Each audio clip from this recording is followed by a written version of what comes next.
चलिए पहला टॉपिक देखते हैं, जीव विज्ञान का परिचय। जी, तो सबसे पहले जीव विज्ञान है क्या? देखिए, एकदम आसान भाषा में कहें तो ये जिंदा चीजों की पढ़ाई है, मतलब सजीवों का अध्ययन। और ये जो शब्द है बायोलॉजी, इसका इस्तेमाल भी तो सबसे पहले लेमार्क और ट्रेवरियनस ने किया था, शायद 1802 में। बिल्कुल सही। और ये शब्द खुद ग्रीक से आया है।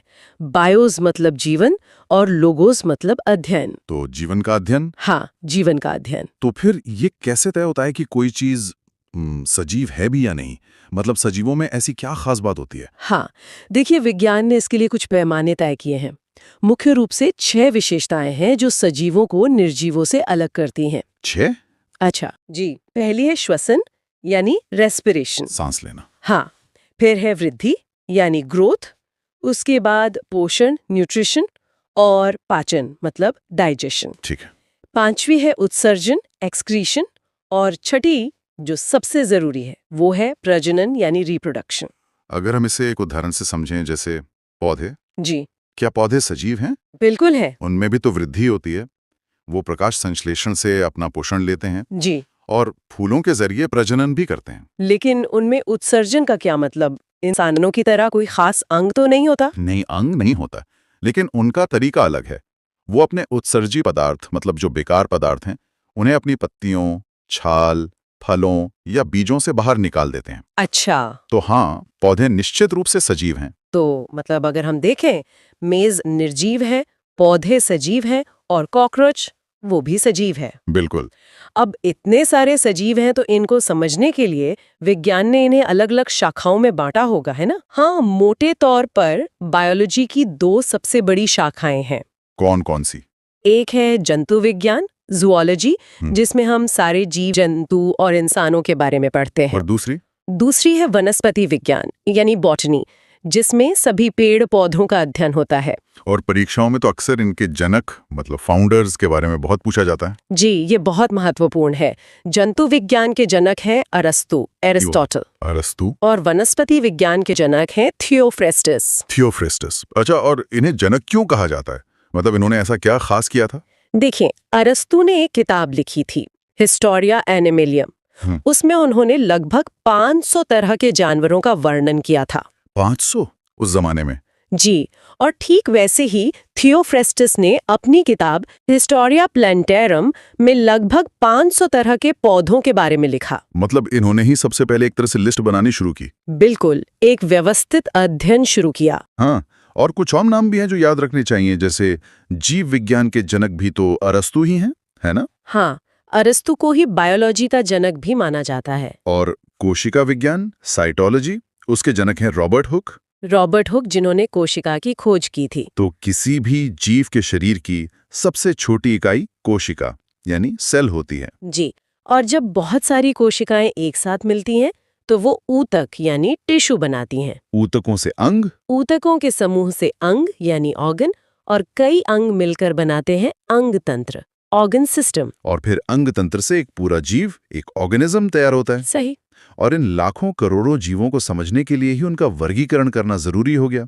यहीं से वर्गीकी यानी टैक्सोनॉमी की शुरुआत हुई। बिल्कुल, और आधुनिक वर्गीकरण की नींव रखी कैरोलस लिनियस ने।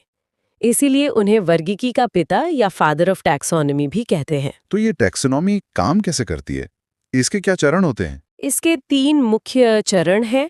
पहला है पहचान, आइडेंटिफिकेशन, मतलब किसी नए जीव को पहचानना। ठीक है, पहचान लिया, उसके बाद? उसके बाद है वर्गीकरण, क्लासिफिकेशन, मतलब उसे उसके गुणों के आधार पर एक समूह में रखना, जैसे ये उड़ने वाला है या रेंगने वाला है वगैरह। और तीसरा? तीसरा और सबसे जरूरी, नामकरण, नोमेनक्लेचर, उसका एक वैज्ञानिक नाम रखना। ताकि पूरी दुनिया में उसे एक ही नाम से जाना जाए। एकदम सही। तो ये जो वर्गीकरण के सिस्टम थे, ये भी समय के साथ बदले हैं, है ना? जी, सबसे पहला कौन सा था? सबसे पहले कैरोलस लिनियस ने ही अपनी किताब सिस्टेमा नेचुरी में 2 जगत वर्गीकरण दिया, 2 किंगडम क्लासिफिकेशन। 2 जगत मतलब? उन्होंने दुनिया के सभी सजीवों को सिर्फ 2 बड़े ग्रुप्स में बांट दिया, पादप जगत यानी प्लांटे और जंतु जगत एनिमेलिया। मतलब या तो कोई चीज पौधा है या जानवर। हाँ, बस। पर इसमें जल्दी दिक्कतें आने लगी। इसके बाद आया 3 जगत वर्गीकरण। जी, वो अर्नेस्ट हैकल ने दिया था। उन्होंने पादप और जंतु जगत के अलावा एक तीसरा जगत और जोड़ दिया, प्रोटिस्टा। प्रोटिस्टा, इसमें कौन आते थे? इसमें अमीबा जैसे एक कोशिकीय जीवों को रखा गया, जो न तो पूरी तरह से पौधे थे न ही जंतु। लेकिन जो सबसे महत्वपूर्ण सिस्टम है आज, वो तो कोई और है। हाँ, सबसे आधुनिक और मान्य सिस्टम है R.H. विटेकर का 5 जगत वर्गीकरण, 5 किंगडम क्लासिफिकेशन। और ये परीक्षाओं के लिए सबसे ज्यादा जरूरी है। बिल्कुल।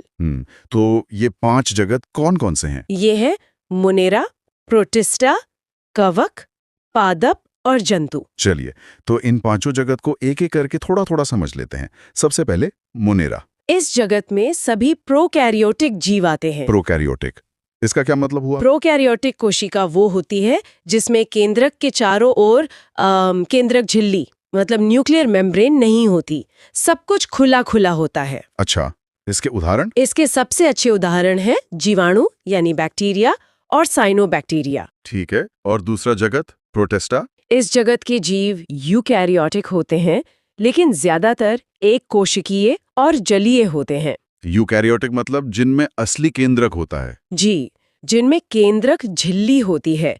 इसका सबसे अच्छा उदाहरण है अमीबा। हाँ, और इसमें एक बहुत खास जीव भी है, यूग्लिना। उसे तो पादप और जंतु के बीच की कड़ी कहते हैं। बिल्कुल, क्योंकि वो दोनों की तरह व्यवहार करता है। मतलब? जब रोशनी होती है तो वो पौधों की तरह प्रकाश संश्लेषण करता है, और जब अंधेरा होता है तो वो जानवरों की तरह शिकार करता है। अरे वाह, ये तो बहुत दिलचस्प है ना? हाँ। अच्छा, तीसरा जगत है कवक, फंगाई। हाँ, जैसे मशरूम या ईस्ट। हाँ, ये विषम पोषी होते हैं, मतलब अपना भोजन खुद नहीं बनाते। ये तो सड़ी गली चीजों पर उगते हैं। जी, इसीलिए इन्हें मृत जीवी भी कहते हैं। ये मरे हुए कार्बनिक पदार्थों से अपना पोषण लेते हैं। ठीक है, चौथा जगत पादप जगत, प्लांटे। ये तो सीधा है। इसमें सभी तरह के पेड़ पौधे आते हैं जो प्रकाश संश्लेषण करते हैं। ये हमारे इकोसिस्टम के उत्पादक यानी प्रोड्यूसर्स हैं। और आखिरी 5वां जगत जंतु जगत, एनिमलिया। जी, इसमें सभी बहुकोशिकीय यूकेरियोटिक जीव जंतु आते हैं, जैसे हाइड्रा, जेलीफिश से लेकर सरीसृप यानी रेप्टाइल्स, पक्षी और स्तनधारी जीव। और इंसान भी इसी में शामिल है। हाँ, हम सब जंतु जगत का ही हिस्सा है। तो चलिए अब अगला अध्याय देखते हैं, जानवरों और पौधों के वैज्ञानिक नाम। मेरा मतलब सबसे पहला और बुनियादी सवाल तो यही है कि इन मुश्किल से लगने वाले नामों की जरूरत ही क्यों पड़ी? ये सवाल बहुत अच्छा है, क्योंकि यहीं से मतलब सारी कहानी शुरू होती है। आप सोचिए, हम जिसे भारत में शेर कहते हैं, स्पेन में उसे लियोन कहते हैं। जानवर एक ही है पर नाम अलग अलग। तो अगर कोई भारतीय वैज्ञानिक किसी स्पेनिश वैज्ञानिक से बात करना चाहे तो थोड़ी उलझन हो जाएगी। मतलब एक कंफ्यूजन को दूर करने के लिए एक कॉमन नाम जो पूरी दुनिया में चले। बिल्कुल, और इस सिस्टम की जो शुरुआत है वो 18वीं शताब्दी में स्वीडन के एक वैज्ञानिक थे, कार्ल लिनेस, उन्होंने की थी। Karl Linnaeus? हाँ, इसे कहते हैं द्विनाम पद्धति या बाइनोमियल नोमेनक्लेचर, और उन्होंने इसके कुछ कह सकते हैं पक्के नियम भी बनाए। अच्छा, तो ये नियम क्या है? क्योंकि मुझे लगता है परीक्षा के लिए ये बहुत जरूरी हो सकते हैं। हाँ बिल्कुल, मुख्य तौर पर 6 नियम हैं। पहला, सभी वैज्ञानिक नाम लैटिन भाषा में होंगे। पर लैटिन ही क्यों? मतलब कोई और भाषा क्यों नहीं? वो इसलिए क्योंकि लैटिन एक डेड लैंग्वेज, एक मृत भाषा मानी जाती है।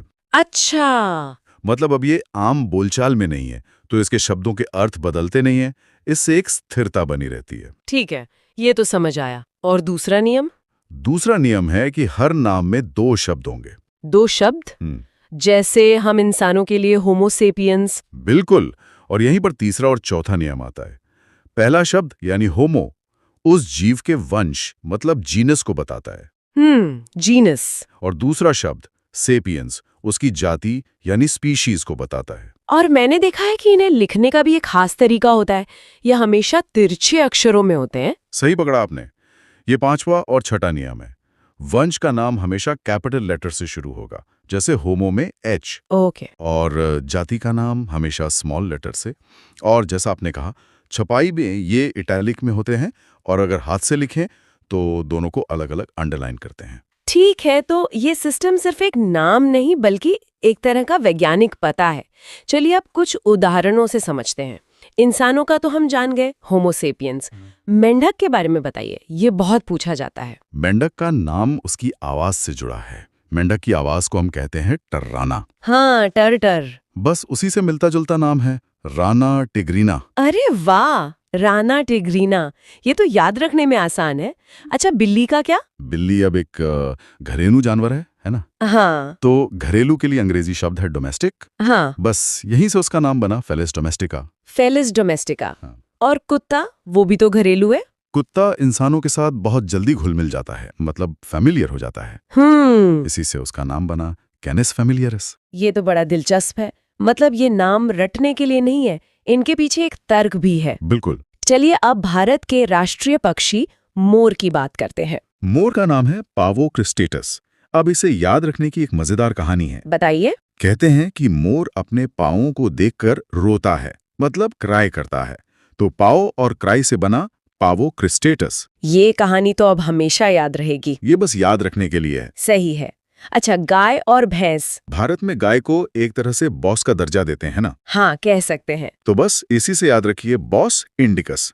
और भैंस यानी बफलो का नाम उससे मिलता जुलता है, बुबालस बुबालिस। Bos indicus. अच्छा, इंडिकस का मतलब इंडिया से है क्या? बिल्कुल। ये शब्द अक्सर उन प्रजातियों के लिए इस्तेमाल होता है जो भारतीय उपमहाद्वीप में पाई जाती हैं। अच्छा, अब जंगल की तरफ चलते हैं। शेर और बाघ। शेर यानी लायन का नाम है पैंथेरा लियो। लियो को अब लायन से जोड़ सकती हैं। पैंथेरा लियो, ठीक है। और बाघ? बाघ यानी टाइगर का नाम है पैंथेरा टाइग्रिस। टाइग्रिस को टाइगर से। एक मिनट, दोनों के नाम में पैंथेरा कॉमन है, इसका क्या मतलब हुआ? आपने बिल्कुल सही पॉइंट पकड़ा। यही इस सिस्टम की खूबसूरती है। एक ही वंश यानी पैंथेरा में होने का मतलब है कि शेर, बाघ, ये सब जेनेटिक रूप से एक दूसरे के बहुत करीब हैं। मतलब ये एक ही परिवार के सदस्य जैसे हैं? बिल्कुल, ये एक तरह का फैमिली ट्री है। ये तो बहुत ही गहरा है। अच्छा, हाथी और ऊंट का नाम भी बता दीजिए। हाथी एलिफेंट का नाम तो सीधा है, एलिफिस मैक्सिमस। Elephas maximus. और ऊंट यानी कैमल का नाम भी मिलता जुलता है, कैमलस डोमिडेरियस। ठीक है। घोड़ा, इसका नाम भी जरूरी है। घोड़े का नाम है इक्वस कैबलिस। इसे याद रखने के लिए आप सोच सकती हैं कि पुराने जमाने में कैब क्या होती थी? घोड़ा गाड़ी। बस, तो कैब से बना कैबलिस। ये तो बहुत ही अच्छा तरीका है। और वो घरेलू मक्खी जो बहुत परेशान करती है। मक्खी अक्सर मक्खन पर बैठती है, मक्खन यानी मस्का। हाँ, और क्योंकि वो घरेलू है तो नाम हुआ मस्का डोमेस्टिका। मस्का डोमेस्टिका। ठीक है, अब पौधों की बात करते हैं। भारत का राष्ट्रीय फूल कमल। कमल का वैज्ञानिक नाम है नीलम्बो न्यूसिफेरा। नीलम्बो न्यूसिफेरा। और आम, ये तो बहुत ही आम सवाल है। आम यानी मैंगो का नाम बहुत सरल है, मैंगीफेरा इंडिका। अच्छा, इसमें भी इंडिका आया। हाँ, क्योंकि भारतीय मूल का है। समझ गई। आलू का नाम अक्सर पूछा जाता है। आलू का नाम है सोलानम ट्यूबरोसम। इसकी भी एक मजेदार कहानी है। हाँ। कहते हैं कि आलू को हर सब्जी के साथ मिला दिया जाता है तो उसे दुख हुआ कि उसकी अपनी कोई पहचान नहीं, तो उसकी आंखें नम हो गईं और वो रो रहा है। सोलेनम ट्यूबेरोसम, मतलब वैज्ञानिकों में भी सेंस ऑफ ह्यूमर है। बिल्कुल। अच्छा, हमारे भोजन का आधार यानी धान या चावल। चावल को अंग्रेजी में राइस कहते हैं। इसका नाम है ओराइजा सेटाइवा। राइस और ओराइजा मिलते जुलते हैं। हाँ, सुनने में एक जैसे हैं। और मटर? मटर यानी पी का नाम भी मिलता जुलता है, पिसम सैटिवम। पिसम सैटिवम, ठीक है। नींबू का? नींबू यानी लेमन का नाम है सिट्रस लेमन। ये तो काफी सीधा है। हाँ, सिट्रस फ्रूट से। हाँ। और अनार, पोमोग्रेनेट। अनार में छोटे छोटे दाने होते हैं जिन्हें ग्रेन्स कह सकते हैं, तो उसका नाम है प्यूनिका ग्रेनेटम। ग्रेनेटम, पोमोग्रेनेट से। हाँ, ठीक है।